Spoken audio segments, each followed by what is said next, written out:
Hey, Todd Barton here from the Barton Real Estate Group. One question that we get all the time as real estate agents in Las Vegas is, where's the best place to live? And it's really subjective, right? I mean, there's lots of different communities in town. There's lots of different parts of town that you could live in. One being Inspirada and one being Summerlin.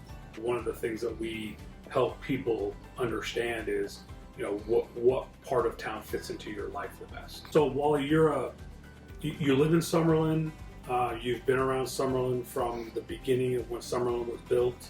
Kind of, I am. I'm a local here, and I've been here quite a while. And just a little brief history on Summerlin. And I love the history of the Las Vegas Valley anyways. And Summerlin was actually, the concept came from Howard Hughes. And he bought 25,000 acres on the west side of Las Vegas back in 1952 to move his businesses here, which is what everybody is still doing. Yeah. So to be clear, when we say the west side of Las Vegas, it was really west of Las Vegas. Like, it was so far away from the city of Las Vegas Strip at the time, the Fremont Street at the time.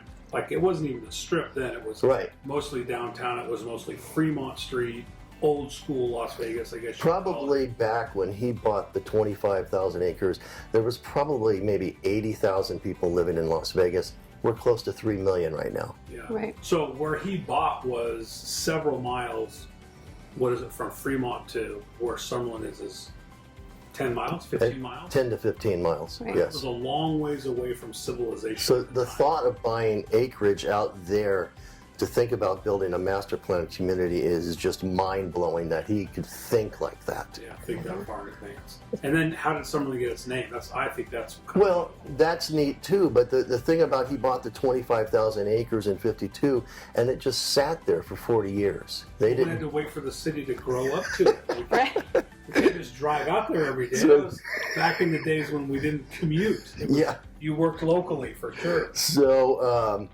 So they started plans in 1988. But to answer your question, which I think is super interesting as well, is he named Summerlin after his grandmother. That was her name. Yeah, so that's cool. So it's kind of an odd name, but it's interesting how it came from a family member, right? Named after a family member. And Summerlin is kind of at the end of its development. They're still developing.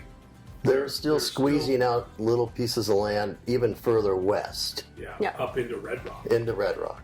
Yeah, I think it's stretching from Red Rock all the way to Mount Charleston, which is a huge area. Yeah, I think Summerlin doesn't go that ends at Lone Mountain, right? Quite to Mount Charleston, but right. It technically ends around Lone Mountain, and going south, it's kind of down there around Gorman, the Flamingo. That area is all still considered Summerlin area.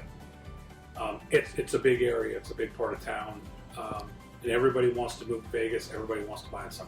Mm-hmm. Right? I want to buy. Well, there's a lot of amenities, if you will. I mean, for example, one of the reasons I love living in Summerlin is how close it is to Red Rock Canyon. Mm-hmm. And Red Rock Canyon is a 200,000 acre conservation area that is world renowned for rock climbing. Seriously, I mean, people come from around the world to free climb it on the rocks out there. And there's all kinds of things you can do. They have a scenic loop you can drive through, and then you can get out, you can go hike, you can go climb, you can picnic.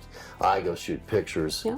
You do a lot of photography there, right? And then there's a lot of wild animals out there too. There is. Horses and burros. Right.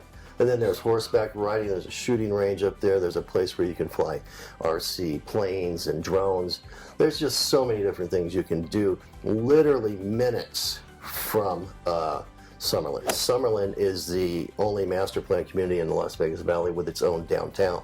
Yeah. Which is very interesting. And within downtown Summerlin, by the way, it's called downtown. Yeah.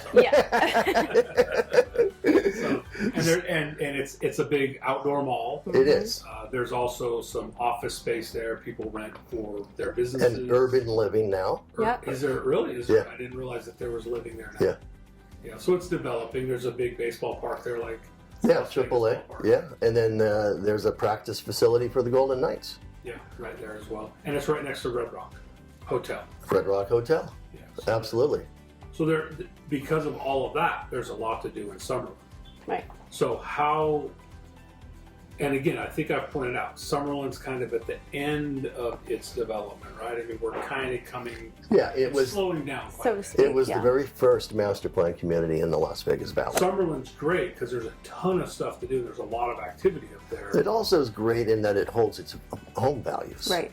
Yeah, we could talk about that probably. I mean, Summerlin did hold it in a big recession, and this is before Inspirada, so we don't know how Inspirada would have done there in that time, but it was the best part of Las Vegas and held its value at the highest level. Well, a couple of Through the notes about recession. that. I mean, Summerlin is featured in the Building Museum in Washington, D.C. So that speaks to, the architecture and the design and all of that.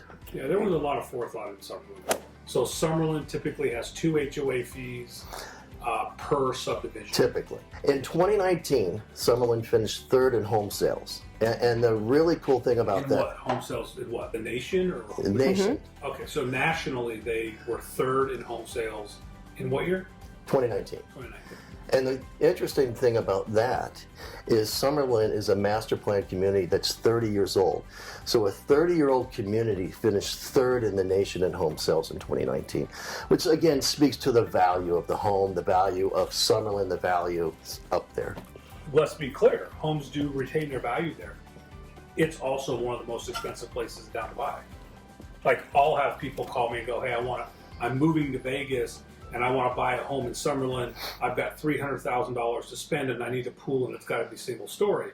Look, that doesn't exist there. That's not an option. We talked about Red Rock in Summerlin, very nice hotel, kind of a locals, little nice place to stay, got a really nice pool. I have season tickets to the Aviators, which is the AAA baseball team, and their stadium is in Summerlin.